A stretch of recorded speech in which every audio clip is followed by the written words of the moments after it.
Hello there, everyone, and welcome back to the Disc Connected. You are about to see me do an interview with the wonderful Kat Ellinger. If you've been watching this channel for quite some time, you have probably heard me say her name a countless, infinite number of times. Kat has been a part of many, many wonderful boutique releases throughout the years from companies like Vinegar Syndrome, Severin Films, Arrow Video, and many more. On top of that, she's been announced as being a part of the boutique label that is about to be launched officially in the next 30 days or so from Fran Simeone, who used to be at Arrow Video. That company will be called Radiance Films, and it does get mentioned in this interview.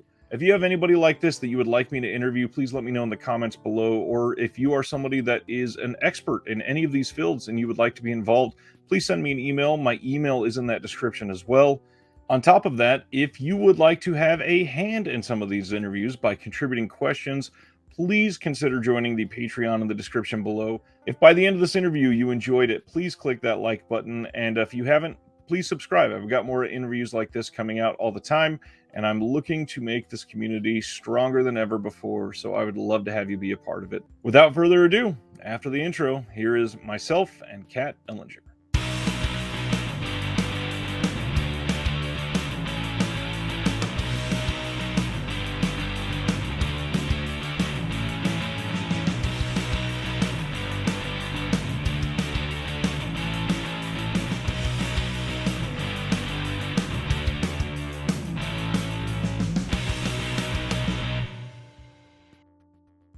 Kat, how are you tonight? Hello, thank you for having me.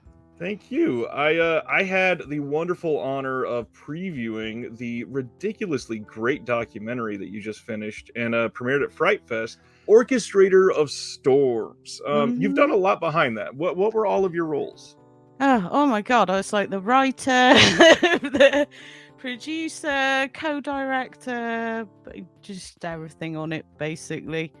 I've worked with Dima, my sort of collaborative partner, for years, and we've made quite a few films together, but this was my first co-director credit on that.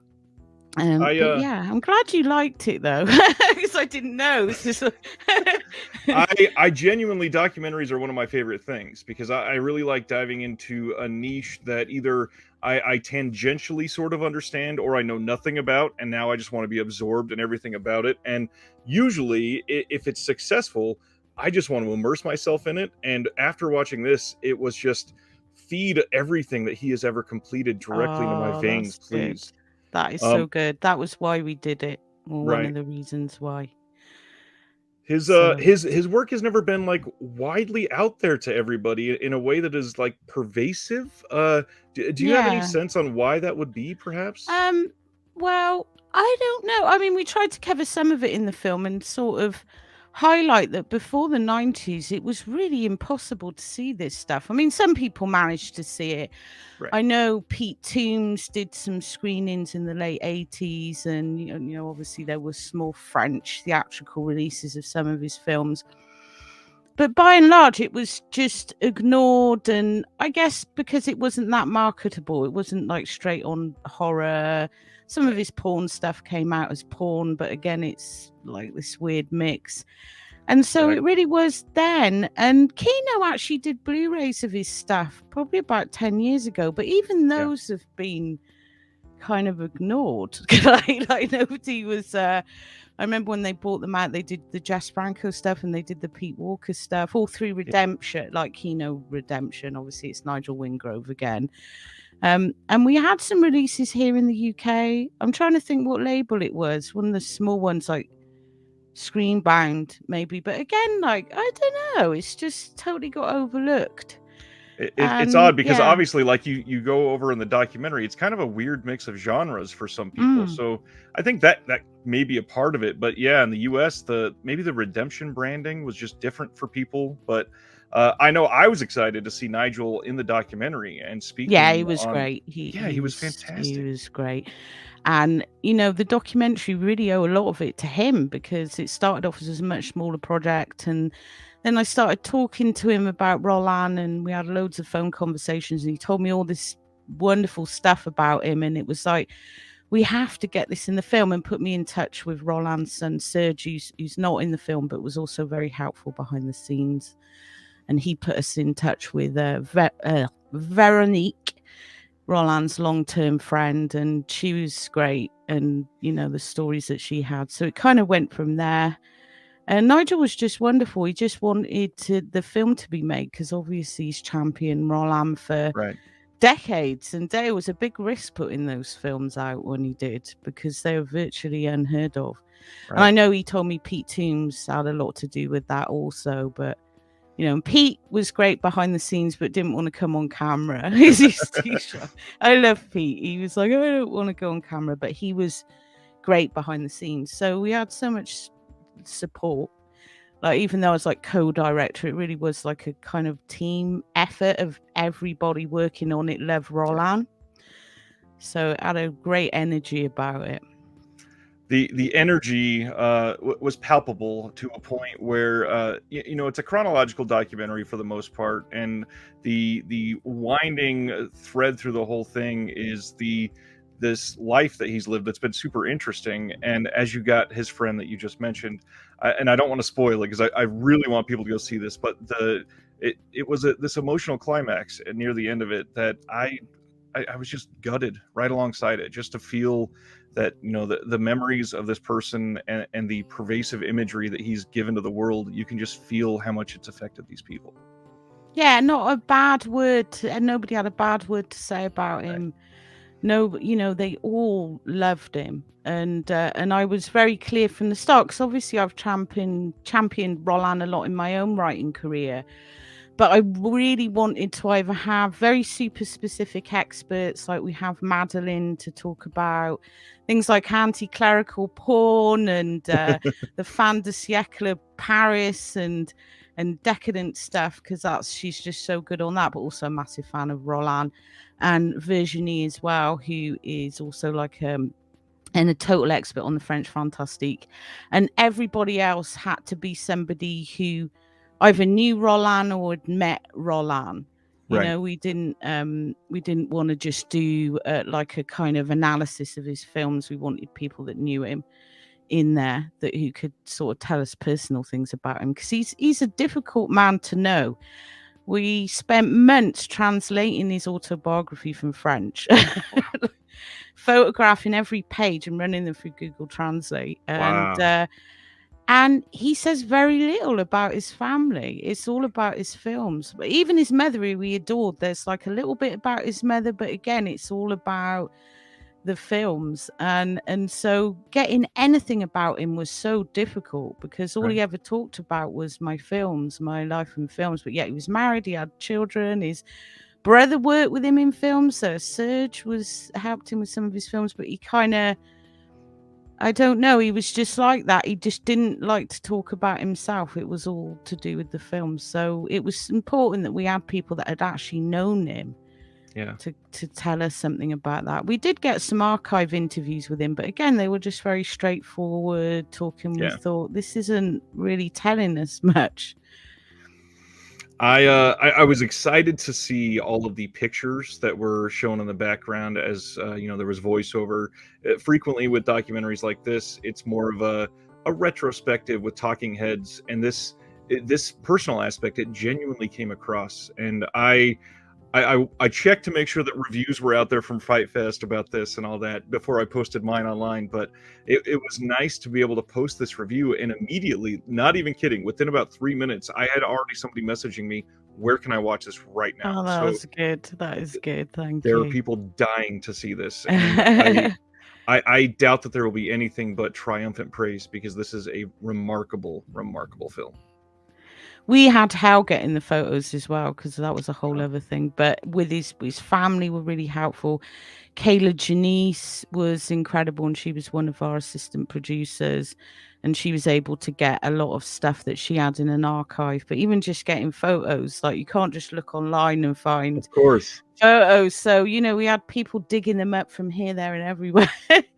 We did have some people say, oh, it's kind of conventional, but it was the only way we could do it, because like Roland, we had a tiny budget. It didn't And show. it's the irony that people are kind of like, wow, it's kind of conventional, and it's like, wow, you know, if I'd been given a bag of money, I would have had women dancing around and you know, Right. French poetry, but also we didn't really want to detract from Roland's. I think Roland's work speaks for itself.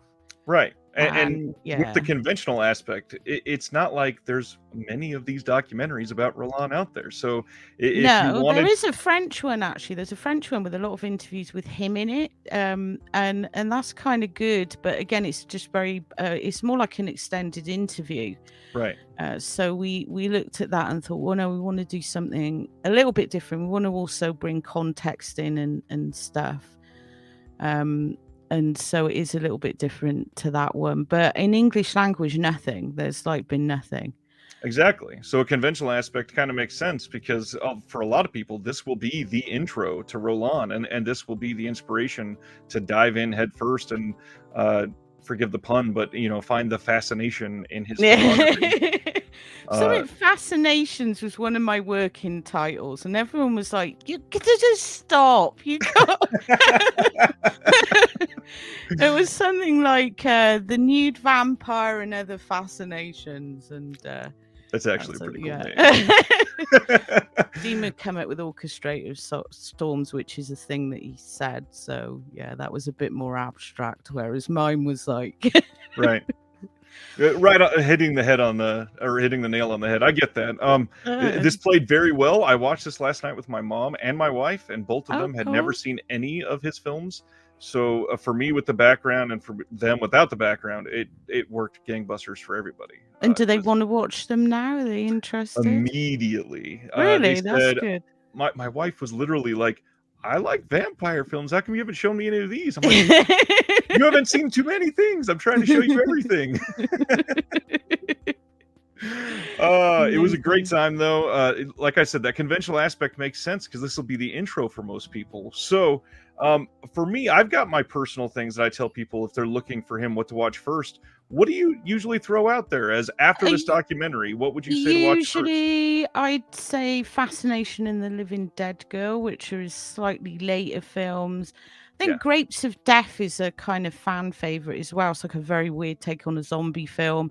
Yeah. But The Living Dead Girl especially plays out more like a conventional horror, even though it isn't really conventional horror. But it was the early 80s. He was having to try and be more conventional. It's also a masterpiece, and it's also 100% Roland. But I think that's probably the best way in, and then work your way back to things like Rape of the Vampire, which is one of his most difficult films. That's about online exactly the way I usually say it. And for those in the US, the Redemption Films line that put them out, they, again, I think they're about a decade old now, but... Yeah, they're probably about a decade. They were one of the reasons I actually bought a multi-region player, them and the Pete Walkers, because we didn't have them, that we only had the VHS then. Surprisingly, though, even though I think his stuff started around 2012 with that line, and they look fantastic. They do. Really They're really nice transfers. Yeah, they are really nice transfers. That was one of the first sort of Blu-rays that I got, and I thought, oh, this actually looks really good. I was surprised, especially with a name that hasn't been pervasive with a lot of people like Redemption. No, it is strange. They never seem to be big sellers for Kino. And they're part of every sale, and I don't get it. I think that they should be doing very well. They should be buying them all. And they're quite cheap as well, so there's no excuse. They're kind of bare bones, but they're good for the films. I can't. And some of them have little interviews with Rollin on. I think. No, I don't know if they all do, but. Yeah, especially some of the later ones, because a lot of the earlier ones, there was not a lot saved. I mean, for a person that was born in 1938, again, getting those photos must have been extremely difficult. Yeah, and some of them had to be restored. I mean, it was a whole thing, but we really wanted to show that side of him. Right. Which was amazing, and so we're indebted to everyone who was just so generous and us pleading, give us more, please. I you need so many photos for like nearly 2-hour film, I'm telling you. Well, especially the style that you went, the stuff in the background with some of that voiceover, it was the perfect backdrop to see the contextual side of his life, because it's not an easy story to tell with everything that he went through.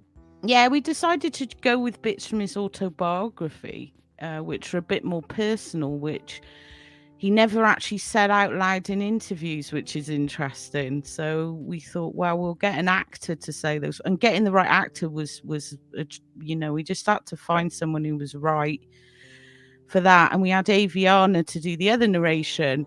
And she actually, Aviana Snow, she actually looks like a Roland girl, although you don't see her in the film. But she went to Fright Fest and was having photos. She's an actress, obviously. Was having photos taken outside the premiere. And then when there's a guy, I think, doing a double take, it's almost as if one of the girls from the film had wandered off, and she's got a sort of floaty dress on, which is amazing. Did you get to attend the premiere as well? Unfortunately, no, because my son's college induction, the mundane world of being a parent.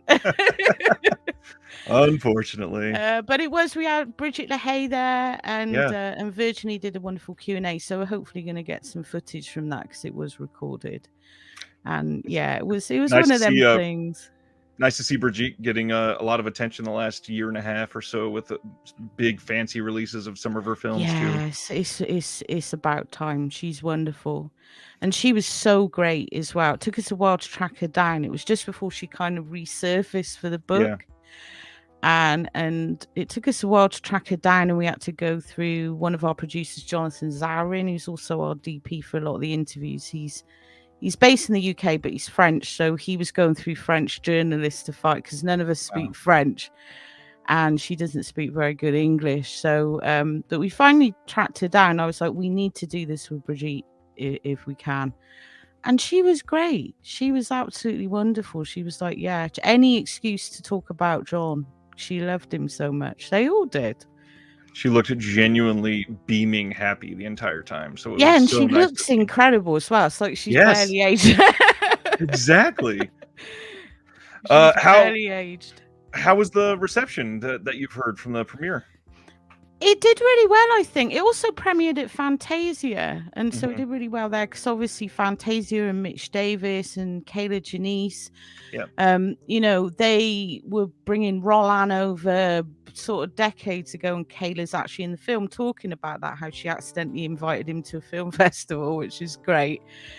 And Mitch has always been a massive supporter of Roland as well, so they actually gave him a Lifetime Achievement Award there in 2011. So it was lovely to have it have its first premiere at Fantasia, because it kind of felt like Roland's spiritual home. Right. But the London one, because Fright Fest, you do have quite a lot of old guard that go to that, who met Roland in the 90s at what they called the Eurofest, and they brought him over in the mid-90s with Brigitte, I think. And so a lot of those people who'd met Brigitte then went to see the film, which was nice, and got to meet her again. Awesome. So there's a special love in London and the London film scene for Roland. That's great. So good to hear. And that's the entire time it felt sort of like a return to home, kind of very warm belly. I feel like I'm growing up again feeling while watching it. It was just nice. That's lovely. Great. I like that. Speaking of Euro, so there is so much else that you've done other than Roland, obviously. And I try to get prepared. So I've got a couple things here. First off, so many people don't even know that you did all the colors of Sergio Martino. Yeah, my Sergio Martino book. That was for Arrow. That was a while back now. How'd that come about originally? Because that was one of the first times. Yeah, Arrow just started this book line, which I think they might have abandoned now. They did a few of them. Tom Mez did one, a really good one on Michael Cargi. They had The Hitcher. There was a few, and so they just put out a call out to contributors. If you have a book pitch, send us a pitch. So I did, and sent it to Francesco Simeone, who was also my producer on the Roland thing. And now my boss at Radiance Films. So I do owe Fran a lot. and he liked the pitch. I'd always wanted to do either Sergio or Lindsay. It's a very small book project, though. The idea was they fit next to a Blu-ray. Yeah. So it ended up quite a challenge, because when I started writing it and then decided I also want to cover his comedies because I love them, then I was like, how the hell am I going to fit all this into this tiny spec they've given me? But it was fun. It was really fun. I'd like to do something expanded at some point, though. That is the perfect way. I was literally about to say it's a great read. Same with the documentary. I just wanted more immediately. You could tell it's somebody that had that passion behind it, and they were just itching to say more. Yeah, it was kind of limited, but I wanted to show, and I love his Giallo films, but I wanted to show he wasn't just Giallo, and a third of the films he made were comedies, and he had this really long career and did TV, and and since then I've had lots and lots of chances to talk about him as well, so that is cool. Well, speaking of Giallo and Lindsay, you're also on this disc for So Sweet, So Perverse. Yes. That's one of my favorite projects I've ever done, because all my love for Lindsay, that was the book I didn't write, is in that track. You can tell, and I don't think this was the first one, but it's one of the first ones that I really went, you know what? I listen to a lot of my extras, but Kat is special, and that commentary is what kind of cemented it for me. And I know this doesn't matter a whole lot, but I do a live show every Thursday where I talk about the boutique announcements that are coming out, and when I go over special features, you are one of very few people that when I see the name, I tell everybody that even if the film is trash, this is worth buying just for this person that is going to be explaining it. Yeah, I do cover some trash, but it's always trash that I love. And yeah, some people take offense at that. They think I should be more critical, but so I'm not going to waste my time doing something that I don't like. I'm there to work on things that I love, really. But getting to do the Lindsay set was just brilliant. I remember when David Gregory emailed me to say they were doing a Lindsay Carol Beckett. I was like, you are. Can I swear? Is that all right? Of course. Clean? Yeah, you're fucking joking. And I was just like, oh my god. But David Gregory tends to do that a lot. With stuff, because Savrin put out some insane stuff. He'll be like, oh yeah, we're doing this like massive Christopher Lee in Europe box set, or this is like, what? All the Andy Milligan films. We're gonna get oh my god, that Milligan set. I don't buy that many discs because I can never afford them, but that's one of the only things I've ever pre-ordered, and I was sweating through it, suddenly thinking, why am I panicking that everyone's suddenly gonna by Andy Milligan? Like, no one gives a shit about Andy Milligan. And then it sold out. So I was like triumphant. I thought, I get it now. I get this whole like people queue up at midnight. That's very, very true. Speaking of the trash films that we all tend to love when we're, discussing stuff like this, one of the things I tend to say on this channel a lot is that every single film has been somebody's favorite film. So, with all the work that you've done, is there any film that you find especially hard to recommend to people, even though you truly love it? No. No. I mean, all the work that I've done, I take on largely to champion it. Yeah. And I think, say I did something that I didn't think was that amazing. I can't think of anything, but no, it's normally... I do have ADHD, so I have to be like hyper focused and interested on something to engage with it. But you're right, it's like every film has a fan, and so I would never go on a commentary and be remotely critical. Exactly. Because I'm not doing a commentary for some reviewer who got a check disc. I'm doing it for the person that spent $20, $30 on the disc. And the last thing they want is somebody pointing out flaws, like that is part of film criticism, but I don't think it should be part of extras. It's just an insult. So no, I'd recommend everything I've ever worked on 100%. Like, you have to get it all because it's all amazing. And a lot of the stuff that I've done has been stuff that just wasn't available before, or on very bad quality copies and things like that, or just these terrible awful ratio DVDs, or you could Oh only yeah. see it on bootleg. So I have done some more mainstream stuff, but generally it tends to be that. That's what really excites me. The fact that somebody's actually bothered to think, I'm going to release this film, that maybe 25 people care about. And then seeing people discover it, that is Right. the best part, because I think one of them was American Rickshaw, the Sergio Martino film, which I bloody love.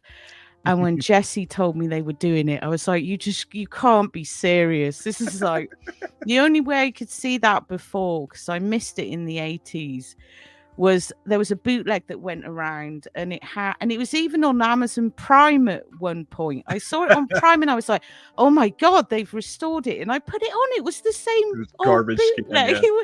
And it had like the tracking thing come up halfway through. And I was like, why is this put on Amazon? This is bizarre. And I love that film. So when he said they were doing it, I was like, oh my God, this is so good. And then it came out, and I'm just seeing how everybody loved that film too. That was just the best thing ever.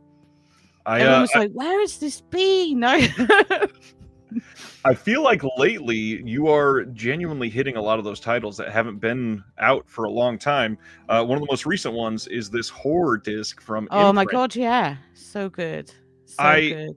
I love seeing some of these films come out. And again, just seeing your name, I'm telling everybody, buy this now. You absolutely have to.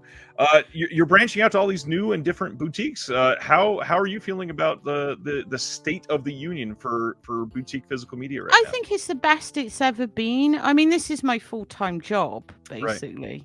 And it's just me and my kids, it's just, but I managed to support myself that way full time because I'm, my kid's at home. He's been homeschooled. So, that's given me the chance to also be at home with my kid. Right.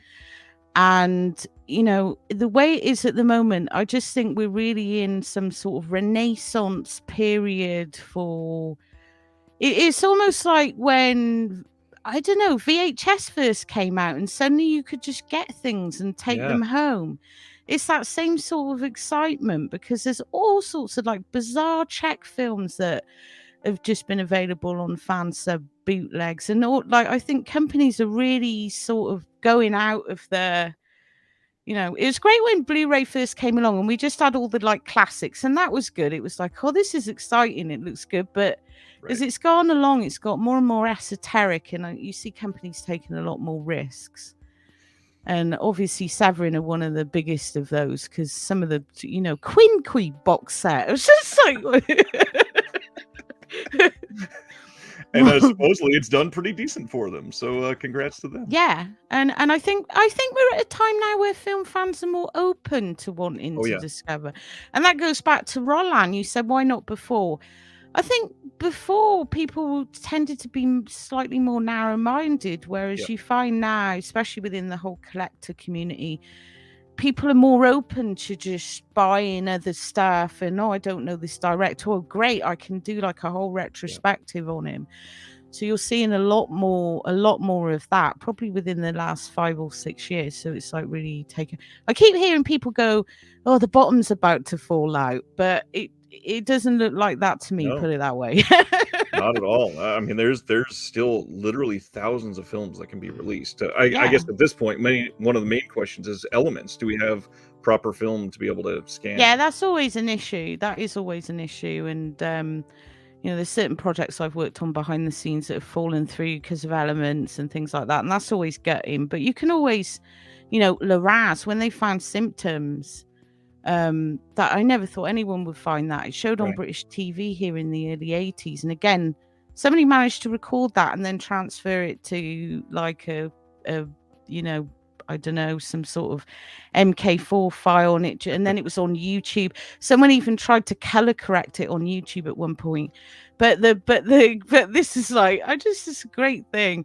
But the story was the elements are gone. We're never going to see this. And then all of a sudden, BFI come out with, hey, we've restored symptoms. And then all the other LeRose films, they started finding them. And it's like, this is so never say never. Somebody somewhere might have a serviceable copy somewhere. in some vault or something that will turn up. So, I know Alucard's one of my most wanted, and they're always saying they can't find the elements for that. I just spoke to Jared from Mondo Macabro earlier this year, and that was one of the biggest things that we were like, I mean, what do we have to do? Do we have to fund a trip to Mexico to look through some of the I storage know. containers? We gotta get it. But I am sort of sat on stuff that I know is being released as well that people never thought would be released, and Right. it's hard not being able to say it, but then just waiting for people's shock. That's awesome. Yeah, I'm sure that moment has happened a lot over the last few years, because some of these, I mean, even like Hitcher from Second Sight being able to be found when everybody thought that was just Yeah. ancient history, basically. I do a bit of producing for Second Sight now, so I'm on the other side of it. I'm more on the curation side, and I've been doing that for. I'm working with Severin on something, obviously at Radiance. I just did a project for Arrow, which means I get to bask in other people's shine. Hi them. But yeah, the stuff that goes on behind the scenes to really get this stuff together it takes a lot of commitment and from the people behind it. And Mondo, it's only Pete and Jared, and the stuff they go through to restore things, and that is incredible. So there's a lot of passionate people out there that will keep this going, I think. Well, and with cult films in general, there's always been some sort of unfortunate like disrespect, and I'm curious, just with your historical context, if you think that has led to either helping it in possibly the outrage bringing it to more eyes, or do you think it's hindered it in terms of like lost elements or people not getting chances to be as creative as they need to be? And I just don't know, because some of the most creative stuff, like Roland's, was made under the most difficult circumstances, and that was definitely something we wanted to show in the film, because his budgets were so low and he was so compromised a lot of the time that it forced him to be even more creative. And even though it was a huge struggle for him, so I don't know if it's necessarily hindered it. There'll always be that kind of poo-pooing at the cult thing, and I think nowadays it makes people more emboldened to say, I'm going to defend this, because it's like the underdog. You do still find the odd person who'll. I remember the Brochek set came out, and there were a few people. They got to the beast, and then they were like, "Oh my god!"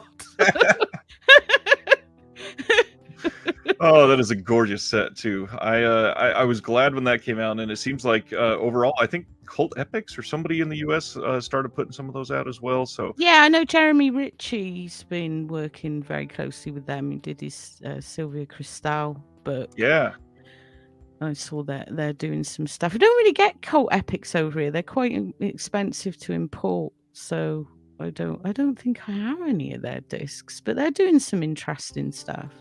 Yeah, they put out Angst, which one of the best films that is just brutal. Oh, the German one. Yeah. Oh my god, I fucking love that film. Yeah, Angst is big with them, and then they did they've done a handful, like they really hyper focus on certain things, like Sylvia Cristel. They've done a lot. But yeah, Cult Epics, they do really good work overall.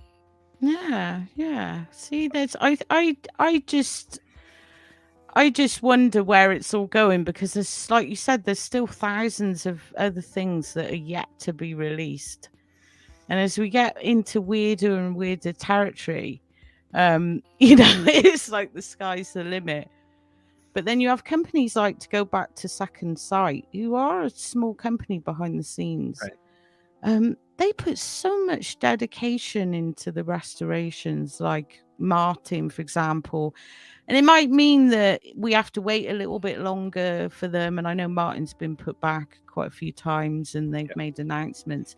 But they really want to get it right. They really they even tried to license that legendary, what was it, 3 hour or 4 hour director cut. Crazy cut. Yeah, which they couldn't, unfortunately. But I love Martin, but I'm not sure I'd want to sit through that. Yeah, Martin's good. I'm really excited for people to see it because especially in the U.S., it's been a little difficult to see for a long time with Even Rubenstein. here, yeah, and just having a decent copy of it. That was another one where they thought the elements just weren't there. It had a DVD, and it was always on my sort of hassle companies about list. And then Second Sight got hold of it. I did a commentary on that one, which I'm excited about. Nice. And yeah, it's just there. Their restoration is beautiful. They're doing some really beautiful stuff. Yeah, I mean, their releases are astonishing. It doesn't get any better than, a full hardcover 150-page book and soundtrack and 4K Yeah. disc, all brand new special features. It's incredible. In terms of the hobby overall, I would be remiss to not bring up the fact that I'm just a cis-het white guy standing here giving my opinions, and that's kind of pointless in the grand sea of things. So, in your mind, there's a lot more diversity coming. It feels like to me, at least some people are getting opportunities that they never got before. How do you feel Yeah. about that? I think it's great, and it's one of the reasons why I wanted to move into production. Because I've always been quite outspoken about this, but when I first started doing commentaries, of barely any women doing commentaries. Right.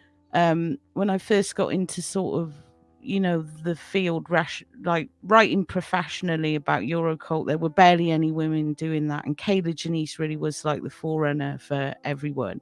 Yeah.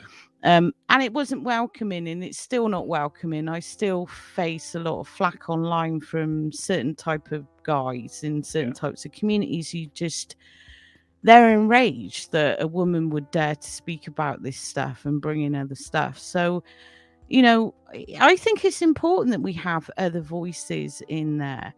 I wouldn't just hire somebody because, diversity. It has to be the right person. But there are so many other people out there especially, and even working class critics. In Britain, that's a real issue. I am working class.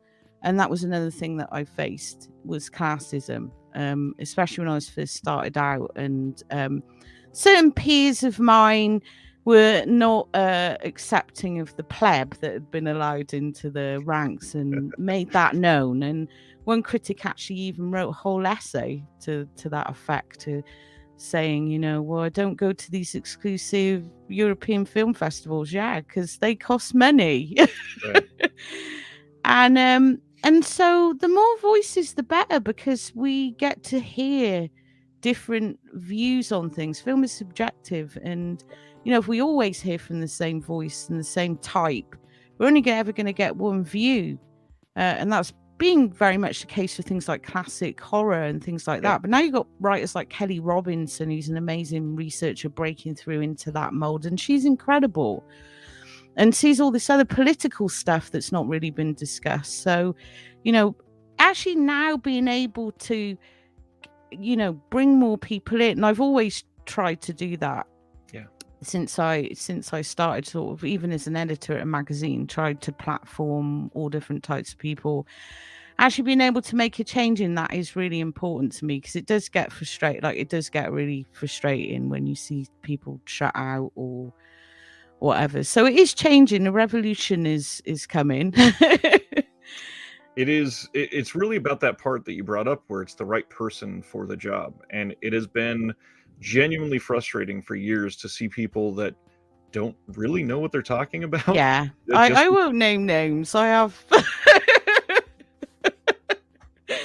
and it's just like, oh yeah, it's the dude. We'll just bring the dude in, or someone who's kind of only half interested in it, and they're just and that to me just feels really, I don't know, just depressing. It's like, I want to hear somebody who's passionate, who's going to give me something that I might not have thought of before. Right.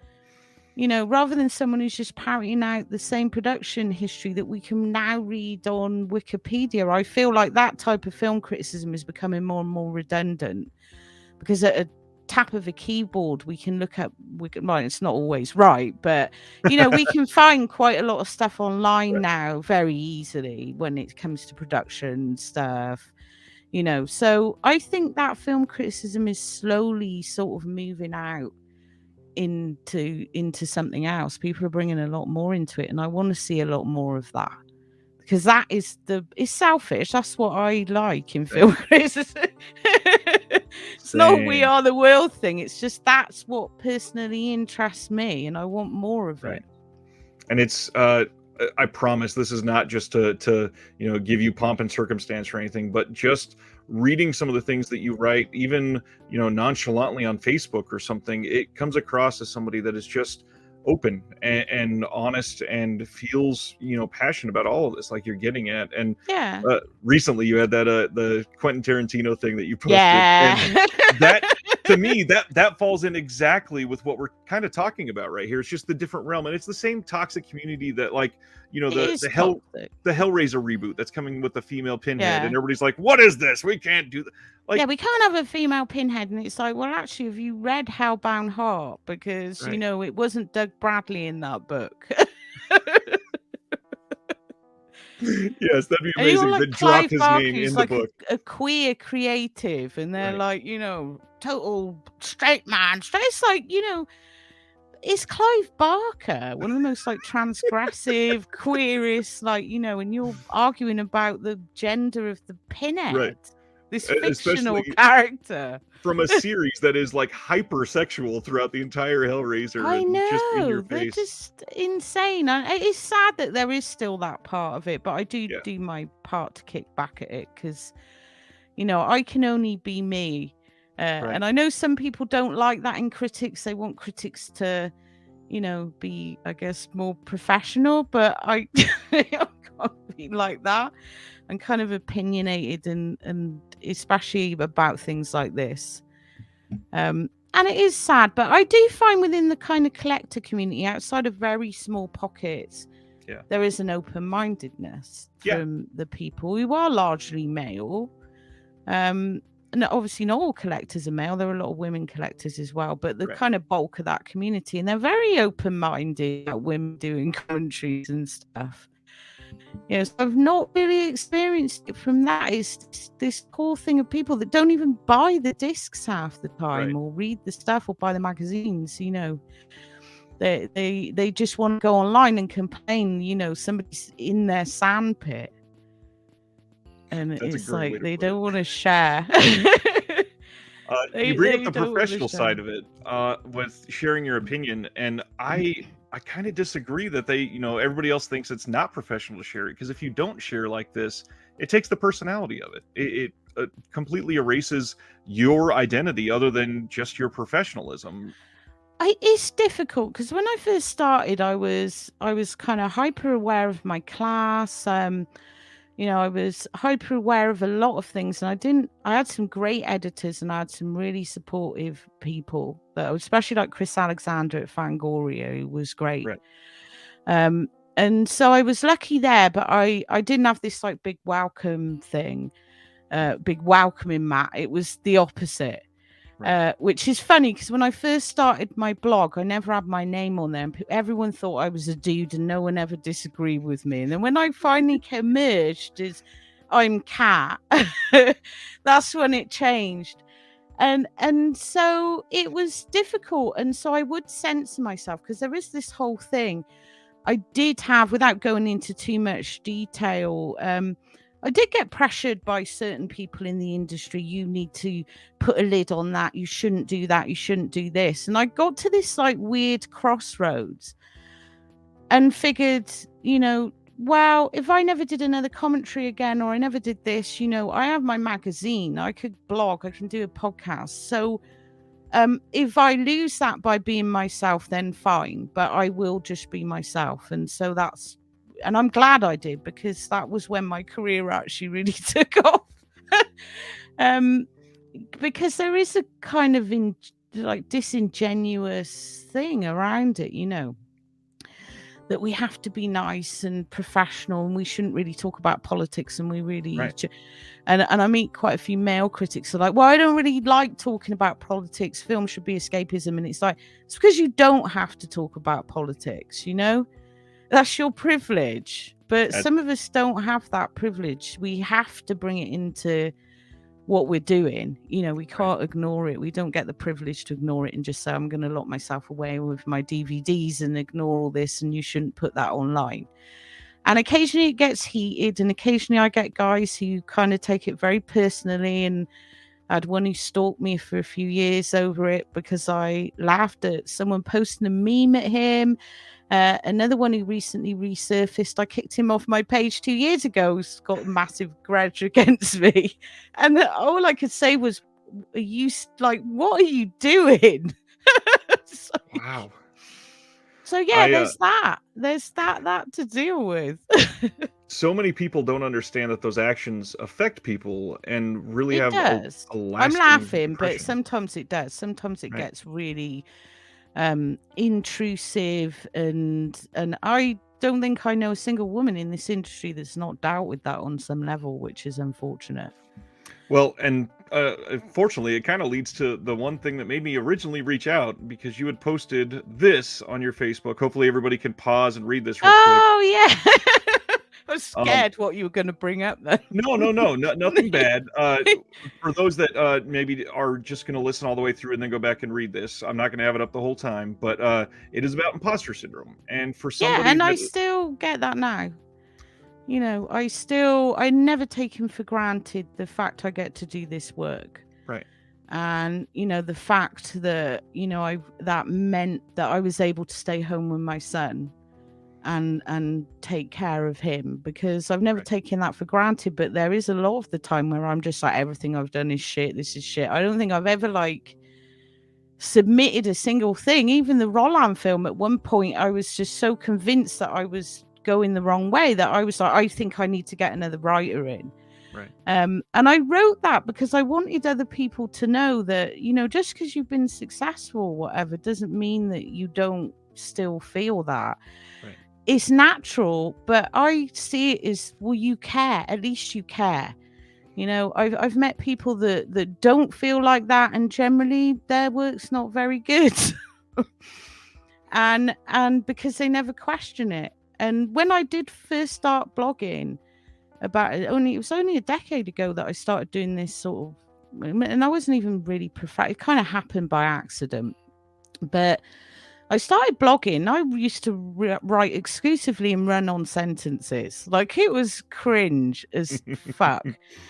But I worked at it. I just kept taking grammar courses and listening to my editors and thinking, how can I improve that?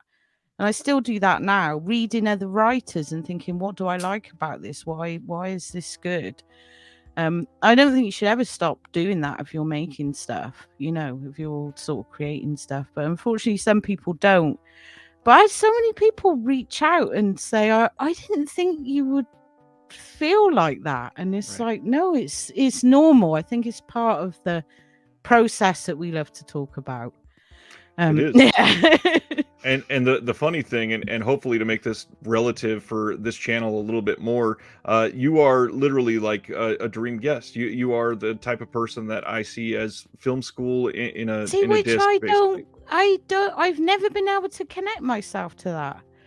I don't know. Maybe it's because, you know, a lot of my life is this kind of mundane, being a single mom, you know, and, you know, the communities I live in, people aren't watching the films I watch or remotely interested in film. Half the people I know don't even know what the fuck I do. They're just like, and so it kind of, I don't know, it doesn't seem real to me in that way. Whenever I do a podcast or a commentary, I'm just, I kind of forget that it's going to be broadcast. Even now, I'm talking to you. I've totally suddenly become aware that it will be on YouTube. But no, I never think of it in those terms. And then people say that, and I'm like, I don't know. I just, yeah. It is something that I struggle with immensely. And so when I read that, it was, you know what?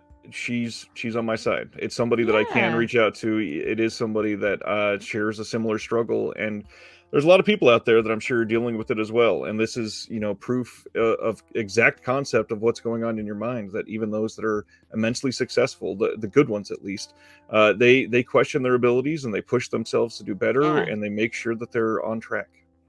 I think it's important that we talk about this stuff. We shouldn't Yeah. like keep it hidden and pretend that we're doing okay, because that doesn't help anyone. You know, I started out and I didn't really know anything, and I just thought, is this normal? You know, there were times that I Right. just thought, I'm just going to give up. It's like, and then I was lucky that I had some people early on that were honest with me and were like, you know, it's okay, like just keep going. And I think it's really important for me to pay that back Yeah. in some way and just say to people, look, you know, it doesn't, all this idea of you know, success, it doesn't really mean anything at the end of the day. You're still you. Yep. You're still you, sat at your computer, probably doing whatever it is on your own. Well, you have guests on, but most of the time you're on your own doing stuff. And so Right. it doesn't, yeah, it doesn't change you, but it is okay to feel like that. It's absolutely okay to feel that you fucked up, or, you know, you're not good enough. Just let that sit for a moment. Yeah. Deserve that. My background is in social sciences, mine, so it does, I think, come into my film work a lot. Oh yeah, I can certainly see that. I don't think I had known that, and yeah, you can certainly feel it, especially in. God, there was an essay that you did on something recently. I feel like an idiot now that I don't know which one, but the way you speak, you can just tell. And I have a psychology major myself, so just dealing with a lot of what goes on mentally and can be long lasting for people, that happens at home, but also through art. And the way that we can progress is by celebrating this art and learning from it and expanding our horizons. That's what it's about, isn't it? Film really, for me anyway, is very much about connection. Same. Yeah, I've talked about this. I've written essays on it. You know, obviously there's an intellectual part about it, especially if you're writing a book or an essay. But to me, first and foremost, always film has been about connecting to other people, like hearing a song and you hear a lyric and it, Right. you know, and that could even be something like, I don't know, American Rickshaw or whatever, but anywhere that I can find something that touches me in a way, that's really what it's about. And I Yeah, don't think that's a bad thing. I think we should celebrate that. exactly. Well, speaking of celebrating, Kat is sending her son off to college, so I'm gonna let her Yeah. get back to her family life. Thank you so much for taking the time. No, thank you. Thank you. I enjoyed this. I hope someday we can get you back on and maybe dive into your Yeah, process a little more. definitely. Definitely. Thank you for watching, everybody, and we'll see you next time.